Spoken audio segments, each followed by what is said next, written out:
The steady beep of monitors pulled me from darkness. My eyelids felt like they were weighted with lead, but I forced them open, squinting against the harsh fluorescent lights above. A nurse's silhouette swam into focus, her gasp echoing in the sterile hospital room. "She's awake! Doctor, she's awake!" My name is Zoe, and I died for 2 minutes before they brought me back. At least, that's what they told me later. The car accident had left me in a coma for 8 months, though it felt like I'd just closed my eyes yesterday. "Welcome back, Zoe," the doctor said, shining a pen light in my eyes. "You've been through quite an ordeal. Can you try speaking for me?" My throat felt like sandpaper. "Water," I managed to croak. The next few days passed in a blur of tests, physical therapy, and well-meaning medical staff treating me like I might break. But something felt off. The way they'd exchange glances when I asked about Tom, my husband, the way they'd change the subject when I mentioned Emily, my best friend since college. It wasn't until I overheard two nurses talking outside my room that my world truly shattered. "Poor thing," one whispered. "Can you imagine? Her husband married her best friend while she was in here fighting for her life." "I heard they're living in her house now," the other replied. "The one her grandmother left her." The words hit me like physical blows, but I kept my breathing steady, my face neutral. Years of corporate negotiations had taught me how to mask my emotions. Inside, though, I was screaming. A young aide named Elise came in to check my vitals. She had kind eyes and a gentle touch that reminded me of my grandmother. "Elise," I said, keeping my voice casual, "could I borrow your phone, just for a minute? Mine was destroyed in the accident, and I'd love to check my email." She hesitated. "We're not supposed to—" "Please? I just want to see if my work contacts have reached out." "I won't tell anyone you helped me." Her compassion won out. As soon as she handed me her phone, I went straight to Facebook. There it was, posted 6 months ago. "Tom Moore and Emily Warner are married." The photo showed them beaming outside our house, champagne glasses raised high. Emily wore a white dress that I recognized from our shopping trips together. Tom had on the watch I'd given him for our 5th anniversary. I handed the phone back to Elise, my hands steady despite the rage burning through my veins. "Thank you." "Are you okay?" she asked, noticing something in my expression. "Perfect," I replied, smiling. "Just perfect." That night, as I lay in my hospital bed, memories flooded back. Emily helping me pick out furniture for the house my grandmother had left me. Tom and I planning our future there, talking about the children we'd raise in those rooms. The three of us sharing countless dinners, laughing, trusting. A nurse came in to adjust my IV. "Your husband called earlier," she said cheerfully. "He and his wife want to visit tomorrow." "His wife," I repeated, my voice steady. "Of course. What time should I expect them?" "Around 2. "Perfect. Could you help me with something? I'd like to look my best for their visit." The nurse smiled, probably thinking I was trying to win back my husband, if she only knew. I spent that night planning, remembering my grandmother's words from years ago. "Zoe, dear, always keep your cards close to your chest. The deed to this house is your ace. Don't let anyone know about it until you need it." At the time, I'd thought she was being paranoid. Now I understood. My grandmother had seen something in Tom that I'd been too in love to notice. She'd protected me even beyond the grave. Tomorrow, Tom and Emily would walk into this room expecting to find a broken woman, grateful for their visits and support. They'd expect forgiveness, maybe even pity. After all, what could I do? I was the victim, the one who'd lost everything while lying helpless in a hospital bed. But they didn't know my grandmother's secret. They didn't know about the hidden deed, or the fact that I'd spent years building a network of loyal friends and colleagues who would stand by me. They didn't know that every fake smile and sympathetic glance they'd shared over my comatose body had only sealed their fate. I closed my eyes, feeling more awake than I had in months. Tomorrow, I'd begin my performance as the understanding, forgiving ex-wife. And while they basked in their apparent victory, I would plan their downfall. Let them come. Let them think they've won. I'll show them what it means to underestimate me. At exactly 2 o'clock, I heard their voices in the hallway. I adjusted my hospital gown, made sure my face showed just the right amount of confusion and vulnerability. Zoe! Emily rushed in first, arms outstretched as if to hug me. I flinched away instinctively and she stopped short. Oh, sorry, I forgot you might be sensitive. Tom hung back by the door, his hand clutching a bouquet of lilies, my favorite flowers, or at least they used to be. The doctors said you might be disoriented, Tom said softly. Do you remember us? I forced my lips into a trembling smile. Of course. You're my husband, and Emily's my best friend. I paused, watching them exchange nervous glances. But something's different, isn't it? The nurses seem strange when I mention you. Emily sat on the edge of my bed, taking my hand. I wanted to snatch it away, but I let her hold it. Let her think she had the upper hand. Sweetie, we need to tell you something, she began, her voice dripping with rehearsed sympathy. While you were away, things changed. Tom and we got married, Tom blurted out. We didn't plan it, Zoe. It just happened. I pulled my hand away from Emily's, letting tears fill my eyes, not fake ones, real tears of rage that they'd mistake for sorrow. How long? 6 months ago, Emily whispered. We wanted to tell you, but you were in a coma, fighting for my life. My voice cracked perfectly. I understand. These things happen, right? They both looked relieved at my apparent acceptance. Tom stepped closer, placing the lilies on my bedside table. We've been taking care of everything. The house, your accounts. My accounts? I interrupted, making sure to sound confused rather than angry. We had to make some decisions while you were unconscious, Emily explained. The bills were piling up, and with the medical expenses. Just then, Elise walked in with my medication. She took one look at the scene and her eyes narrowed slightly. Sorry to interrupt, but Zoe needs her physical therapy now. Of course, Tom said, backing away. We'll come back tomorrow? I nodded weakly. That would be nice. As soon as they left, Elise locked the door and turned to me. I saw your face when they mentioned the accounts. Want me to do some digging? I smiled genuinely for the first time that day. Could you? Over the next few hours, Elise used her breaks to help me access online records. What we found made my blood boil. They'd drained my savings account, sold my stocks, even taken out a second mortgage on my house. Look at this, Elise pointed to a transaction. They spent $50,000 on their wedding, at your house. Using my money, I finished, my voice ice cold. There's more, she swiped through her phone. They've been posting about it all over social media. Look, here's Emily wearing your grandmother's jewelry at their engagement party. The photos showed them living my life, spending my money, sleeping in my bed. Each image was like a knife to my heart, but also fuel for the fire building inside me. Elise, I said quietly, I need one more favor. She squeezed my hand. Anything. Could you contact someone for me? A lawyer named Kevin West. Don't let Tom or Emily know. Already on it, she smiled, pulling out her phone. I've got his number right here. As Elise made the call, I remembered the last conversation I'd had with my grandmother before she passed. We'd been sitting in her garden, and she'd made me memorize Kevin's number. But Grandma, I'd protested, I have Tom to handle legal matters. She'd fixed me with a stern look. Never put all your trust in one person, dear. Keep Kevin's number. Promise me. Now I understood why. My grandmother had seen through Tom's charm, through Emily's friendship. She'd known I might need protection someday. Elise ended the call and turned to me with a grin. Kevin can see you tomorrow morning. He says he's been waiting for your call. I nodded, feeling stronger by the minute. Perfect. One more thing. Could you take a photo of me like this? In the hospital bed, looking weak and confused? Why? Because when the time comes, I want evidence of exactly how vulnerable I was when they decided to steal my life. I adjusted my position to look more fragile. Make sure you get the date stamp on it.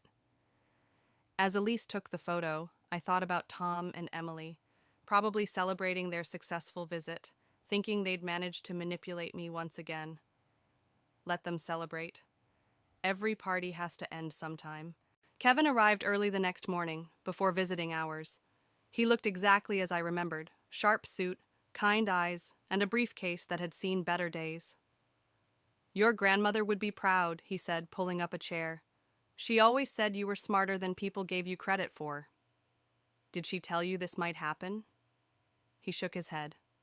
"Not exactly, but she made sure I kept certain documents safe, including the real deed to your house." My heart skipped. "The real deed?" "The one Tom thinks he has. It's a copy." Kevin pulled out a folder. "Your grandmother had the original transferred solely to your name before she passed. She also set up a separate trust that Tom knows nothing about." I leaned forward, wincing at the pain in my still healing body. "How much?" "Enough to restart your life if needed. But here's the interesting part. I've been tracking Tom and Emily's financial moves." He spread out several documents on my bed. "They've been careless, fraudulent even." "Show me everything." For the next hour, Kevin walked me through their paper trail. They'd forged my signature on multiple documents, emptied accounts they had no legal right to access, and sold personal property that wasn't theirs to sell. "They got sloppy," Kevin explained. "Probably thought you'd never wake up. The second mortgage they took out on your house? Completely illegal since you're the sole owner." "What about my grandmother's jewelry? Emily's been wearing it in photos." Kevin's eyes gleamed. "That's the best part. Your grandmother cataloged every piece, with photos and appraisals. We can prove they took items specifically left to you." A knock at the door made us both jump. Elise poked her head in. "Tom and Emily are in the parking lot. They're early." "Perfect timing." Kevin gathered his papers. "I'll file everything today. Just keep playing along, Zoe. Let them think they're in control." After he left through the back entrance, Elise helped me look appropriately disheveled. When Tom and Emily walked in, I was staring vacantly out the window. "Good morning," Emily chirped, setting down a paper cup. "I brought your favorite tea." I smiled weakly. "That's so thoughtful. Though, I can't quite remember if I like sugar in it anymore." "2 sugars," Tom said quickly. "You always took 2 sugars." "Wrong. I'd switched to honey years ago after my grandmother suggested it." But I took a sip and smiled. "Yes, that tastes right. Thank you." "The doctors say you might be able to leave soon," Emily said, perching on my bed again. "We've set up the guest room for you." "The guest room?" I kept my voice small, confused. "In my house?" "Our house now, sweetie," Tom said gently. "Remember? We talked about this yesterday. Emily and I are married." Right. I pressed a hand to my forehead. "Sorry, sometimes things are still fuzzy. The doctors say it might take time for my memory to fully return." Emily patted my hand. "Don't worry, we'll help you remember everything important." Important things like how they'd stolen my life while I lay unconscious, like how they'd spent my money on their wedding, like how Emily was wearing my grandmother's sapphire necklace right now. "That's a beautiful necklace," I said softly. Emily's hand flew to it. "Oh, yes. Tom gave it to me as an engagement present. How lovely." I turned to the window again, letting them see a tear roll down my cheek. "I think I'm tired now." "Of course." Tom stood up. "We'll come back tomorrow. Maybe bring some photos to help you remember?" After they left, Elise returned with my phone, a new one she'd helped me get yesterday. "Kevin just texted. He's filed the initial paperwork." I nodded, wiping away the tear. "Good. Now I need you to help me with something else. Remember those social media posts you showed me? I need copies, all of them." "Already done," she grinned. "I downloaded everything last night. The wedding photos, the vacation they took using your credit cards, Emily showing off your jewelry. Even found some interesting comments from mutual friends questioning their relationship timeline." I thought about my grandmother, how she'd always told me to keep evidence of everything. "The strongest position," she'd say, "is the one where you have all the proof, and they don't know you have it." "One more thing," I told Elise. "I need you to help me contact someone else. My old friend from college, Elise Duncan. She works in real estate now." "Why her?" I smiled, thinking of the party Tom and Emily had mentioned hosting next month. "Because when I make my move, I want witnesses. and Elise knows everyone in our social circle. The pieces were falling into place. Tom and Emily thought they were helping a confused, grateful woman rebuild her memories. They had no idea they were actually helping me build my case against them.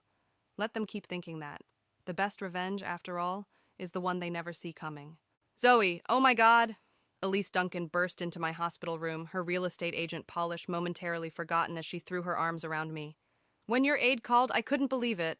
I hugged her back, grateful for the genuine warmth. I need your help, Elise. She pulled back, her expression turning serious. I know. I've been watching them parade around your house like they own it. The parties, the renovations. They're even talking about selling it. Renovations? My hands clenched the bedsheet.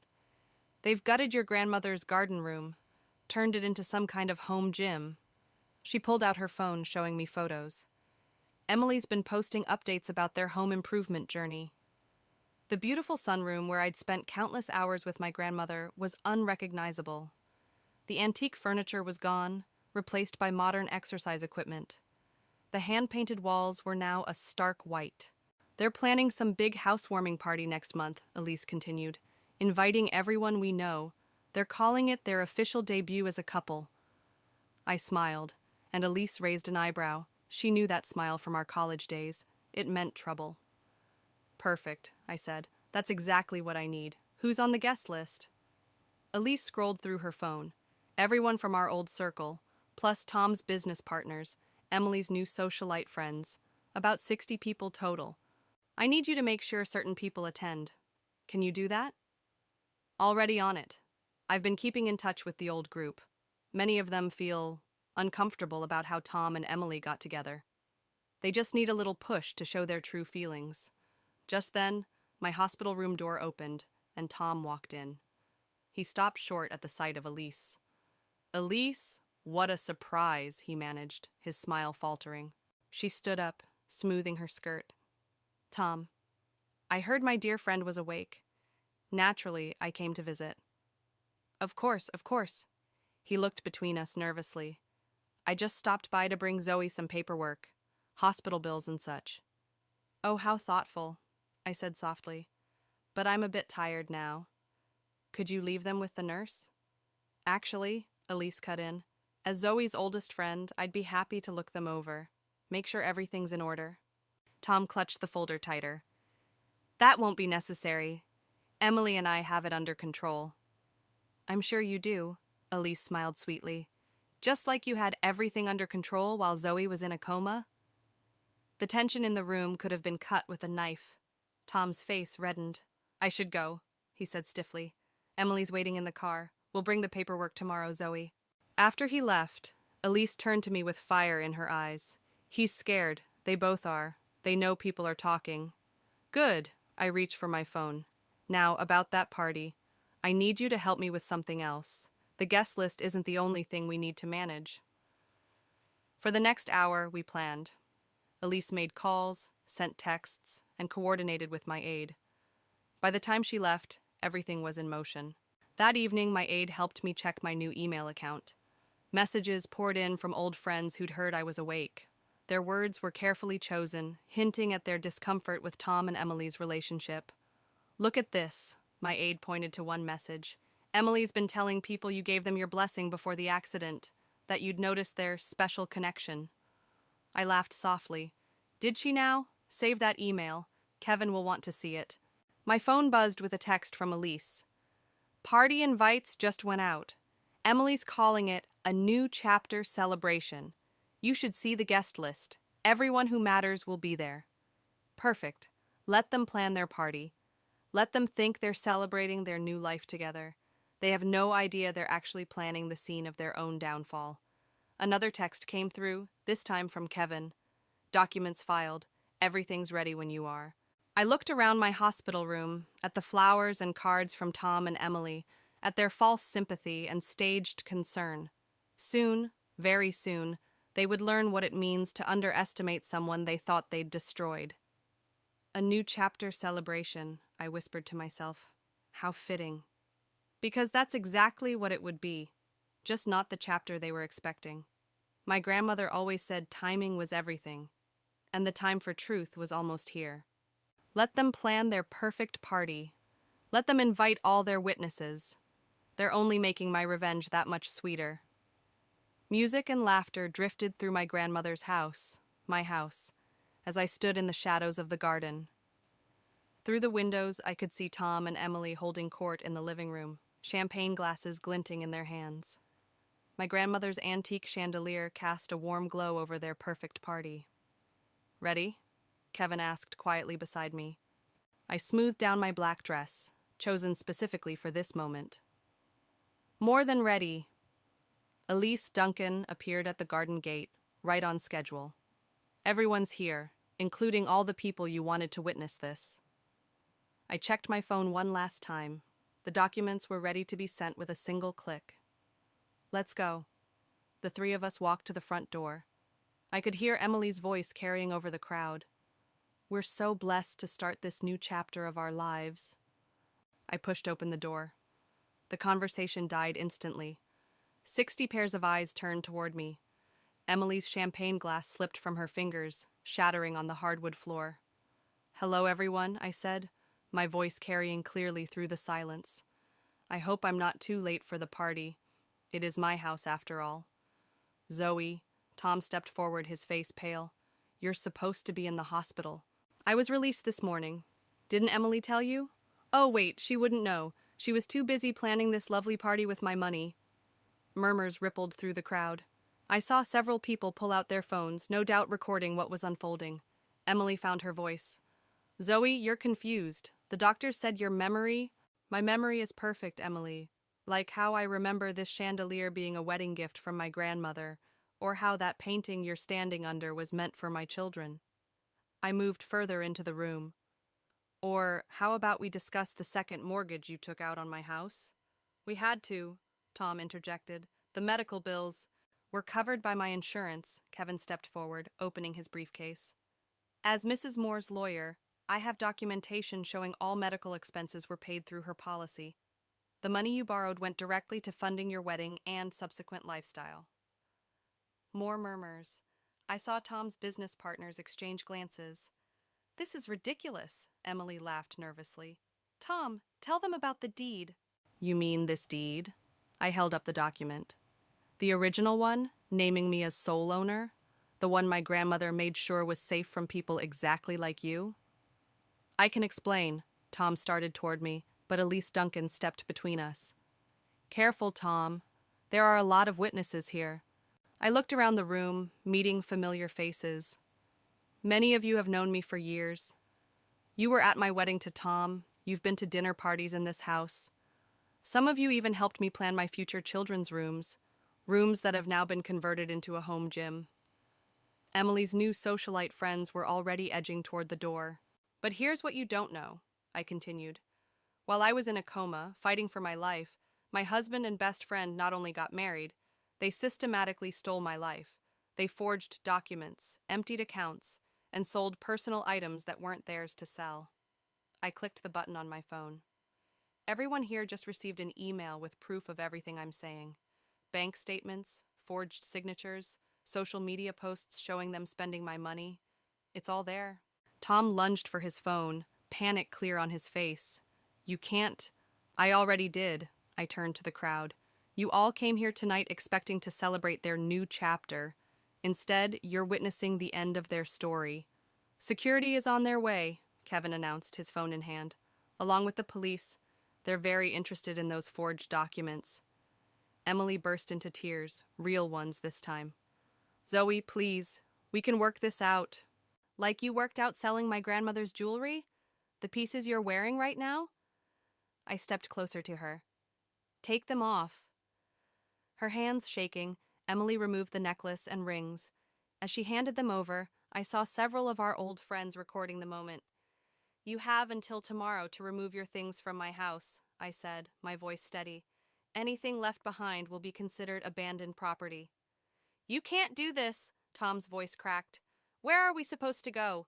"That's not my problem, just like my survival wasn't your concern when you drained my accounts." I heard sirens in the distance.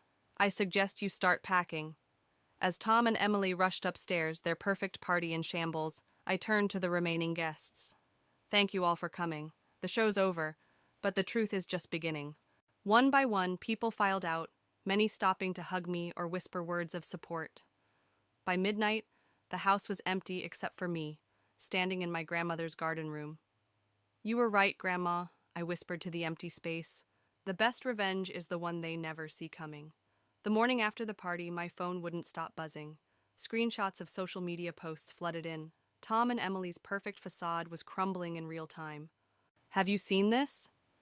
Elise Duncan burst into the kitchen, where I was having my first peaceful cup of coffee in my own home. She thrust her phone in front of me. Emily's latest post was a desperate attempt at damage control. There are two sides to every story. The truth will come out soon. "The comments are savage," Elise scrolled through them. "How could you marry your comatose best friend's husband?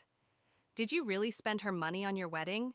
My favorite is, "I always wondered why you two got together so quickly after the accident."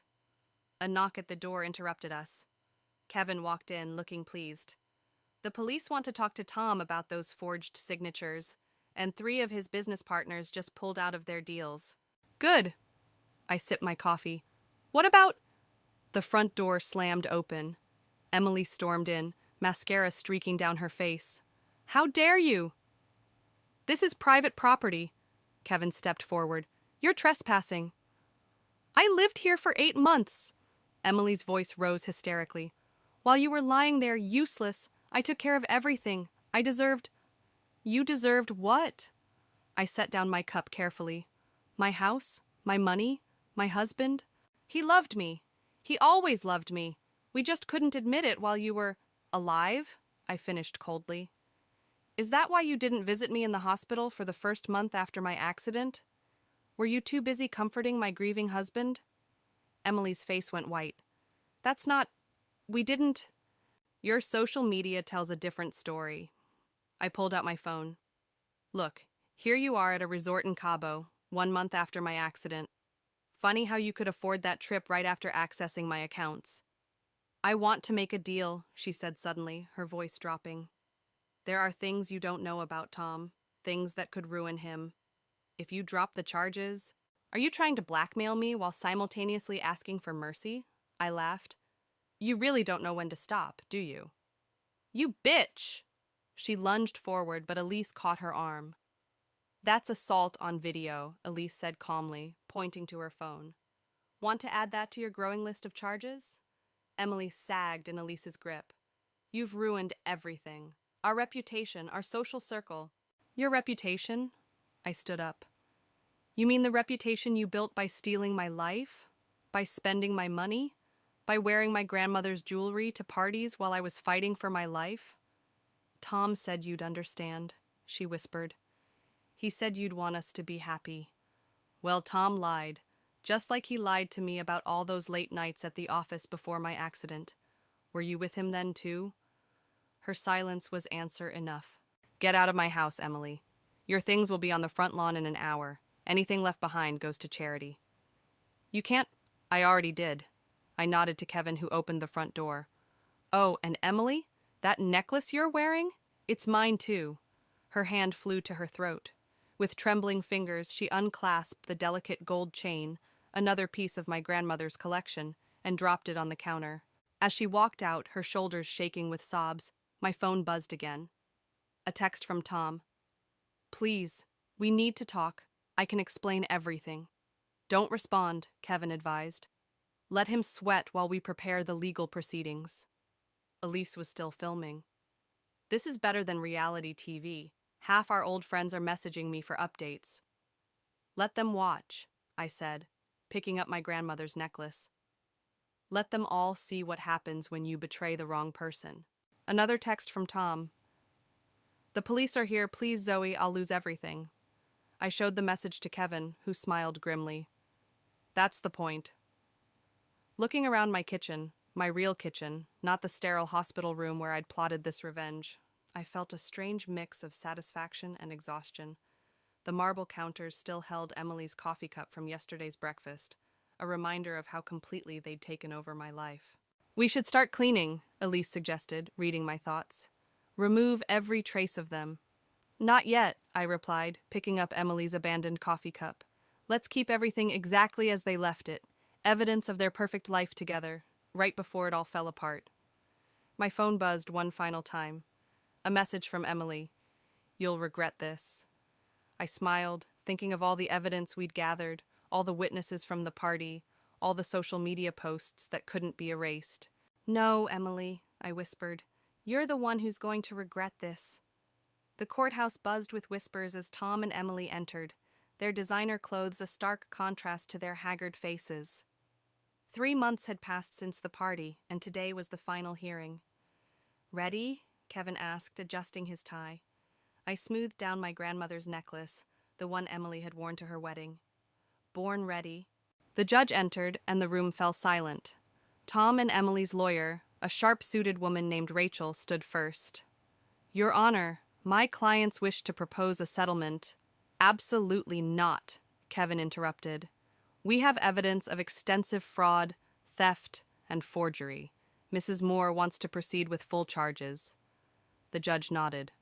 Very well. Present your evidence. For the next hour, Kevin methodically laid out their crimes. Bank statements showing transferred funds, forged signatures on legal documents, social media posts flaunting their spending. And here, Kevin presented a thick folder, are statements from 60 witnesses who attended their housewarming party, where they openly admitted to their actions.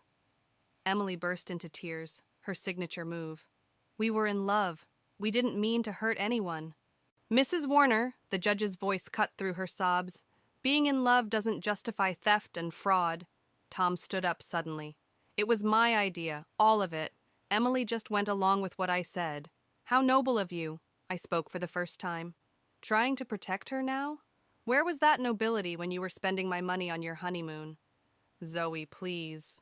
He turned to me, eyes desperate. We can work this out. Remember our history, our... Your Honor, Kevin interrupted, I'd like to present one final piece of evidence. He played a video on the courtroom screen.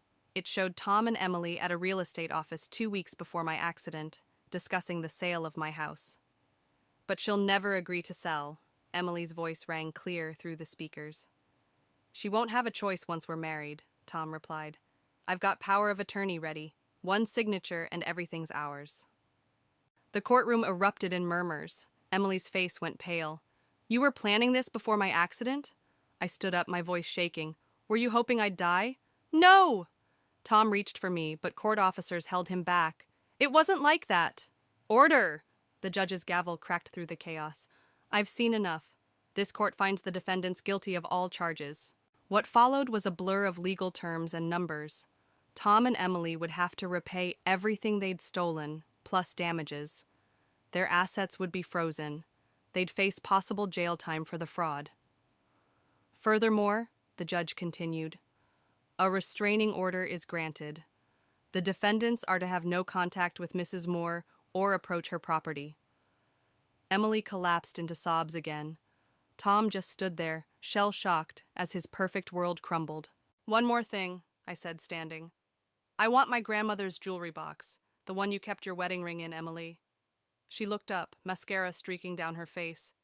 I sold it. The gallery gasped. Even Rachel, their lawyer, closed her eyes in defeat. You sold my grandmother's antique jewelry box? My voice was deadly quiet. We needed money for legal fees, Tom admitted. After you froze our accounts. The judge's gavel cracked again. Add the full value of the jewelry box and its contents to the damages. Court adjourned. Outside the courthouse, reporters swarmed us. Kevin handled their questions while I watched Tom and Emily leave through a side door, heads down, their perfect facade finally shattered. Elise appeared at my side. Their real estate license applications were just denied. Apparently, fraud convictions don't look good on those. What about his business partners? All gone. No one wants to work with someone who stole from his comatose wife. My phone buzzed. A news alert. Someone had already posted about the verdict. The comments were rolling in. Justice served. Karma is real. They deserved worse. Want to get lunch? Elise asked. Celebrate your victory? I looked at the courthouse steps where Tom and Emily had just emerged, facing a barrage of cameras and questions. Emily's tears had smeared her expensive makeup. Tom's designer suit couldn't hide his defeated posture.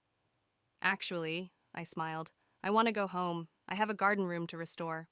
As we walked away, I heard Emily's voice one last time. Zoe, please. I didn't turn around. My grandmother always said that true victory isn't about watching your enemies fall. It's about walking away when they do. Let them face the cameras. Let them explain their actions to the world. I had a life to rebuild, and it wouldn't include them anymore. The garden room smelled of fresh paint and new beginnings. Sunlight streamed through the restored windows, catching the crystal wind chimes my grandmother had loved so much. The last box, Elise announced, carrying in a carefully wrapped package. Found it in the attic, hidden behind some old trunks. I unwrapped it slowly, revealing my grandmother's jewelry box, the one Emily claimed she'd sold. They lied about selling it? Elise gasped. Of course they did. I opened the box, revealing the familiar velvet interior. They probably hoped to retrieve it later after everything died down. My phone buzzed, a message from Kevin. Tom and Emily just boarded a flight to Miami. Apparently her parents agreed to take them in. Running away with their tails between their legs, Elise smirked. Classic. The doorbell rang. When I opened it, I found a young woman clutching a small package. Mrs. Moore, I'm Amanda. I worked at the jewelry store where Emily sold some pieces. She held out the package. When I saw the news about the court case, I recognized the jewelry she'd brought in. I bought this piece myself, but it belongs to you. Inside the package was my grandmother's sapphire bracelet, the one she'd worn on her wedding day. How much do I owe you? I reached for my wallet. Amanda shook her head. Nothing. What they did was wrong. I just wanted to make it right. After she left, I sat in my grandmother's restored garden room, holding the bracelet. Elise brought us coffee in the antique cups we'd managed to track down at various estate sales. You know what's funny? She said, settling into the window seat. Emily's been trying to contact all our old friends, begging them to understand. Not a single person has responded. Karma has a way of working things out. Speaking of karma, Elise pulled out her phone. Tom's ex-business partners are starting a new venture. They want you on board as a consultant. I laughed. Taking over his business contacts? That's poetic justice. There's more. She hesitated. The hospital called. They want to feature your recovery story in their newsletter. Something about triumph over adversity. No, I set down my coffee cup. I don't want to be known as the woman who got revenge. I want to be known for what I do next. The doorbell rang again. This time it was my elderly neighbor, Margaret. I made you cookies, she said, holding out a plate. And I wanted to thank you. Thank me? For what? For showing my granddaughter that she doesn't have to stay with her cheating husband. She left him yesterday. I invited her in, and soon the garden room was filled with the scent of cookies and the sound of comfortable conversation. As Margaret shared neighborhood gossip, I realized something. This was exactly what my grandmother had wanted for this room. Not just a place of beauty, but a space where truth and strength could flourish. My phone buzzed one last time, an email from Emily. I know you'll never forgive us, but I need you to understand. I deleted it without reading further. You're not even curious? Elise asked. No. I picked up my grandmother's bracelet. Their chapter in my life is over. I'm more interested in writing my own story now. Margaret nodded approvingly. Your grandmother would be proud. She always said you were stronger than you knew. Looking around the restored room, at the friends who'd stood by me, at the pieces of my life I'd reclaimed, I finally understood what my grandmother had tried to teach me. Strength isn't just about surviving betrayal.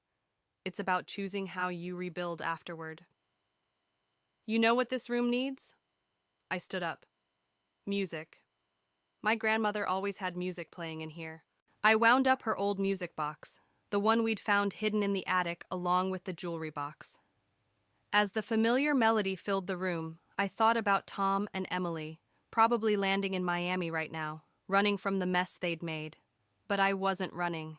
I was right where I belonged, in the house my grandmother had protected for me, surrounded by genuine friendship and honest love. To new beginnings. Elise raised her coffee cup. No, I corrected her, smiling. To continuing what my grandmother started, building a life that's truly mine.